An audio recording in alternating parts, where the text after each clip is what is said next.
Face بک پر دو طرح کے لوگ ہوتے ہیں، ایک وہ جنہیں ساس کی طرح ہر پوسٹ میں غلطی نظر آتی ہے، دوسرے وہ جو ماں کی طرح سب لائک کرتے ہیں۔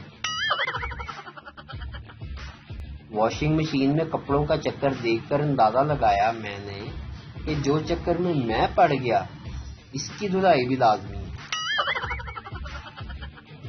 علم کی بات، فرق ای میل اور جی میل کا مجھے اس وقت زبردست جھٹکا لگا جب میں نے اپنے پڑوسی کو اپنے بیٹے کو ای میل اور جی میل کا فرق سمجھاتے ہوئے سنا۔ اس نے اپنے بیٹے کو بتایا کہ جب ہم میل کو الیکٹریسٹی یعنی بجلی سے بھجواتے ہیں تو وہ ای میل کہلاتا ہے، اور اگر جنریٹر سے بھیجتے ہیں تو وہ جی میل کہلاتا ہے۔ یہ سب سن کر ابھی تک میں اپنی سانسیں بحال کرنے کی کوشش کر رہا ہوں۔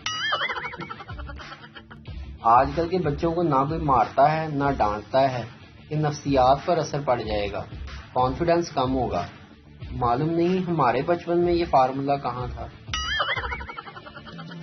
گاجر کے دو ٹکڑے کریں، ایک شیرے میں اور دوسرا نمک میں لگا کر رکھ دیں۔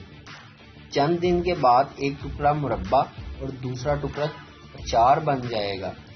گاجر وہی لیکن ماحول مختلف، نتیجہ الگ۔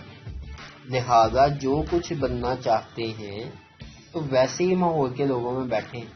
یہ مثال پسند نہ ہو تو گاجر دھو کر کھا لیں۔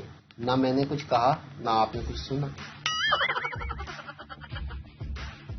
ایک آدمی سارا دن اپنا نکاح نامہ الٹا سیدھا کر کے دیکھتا رہا۔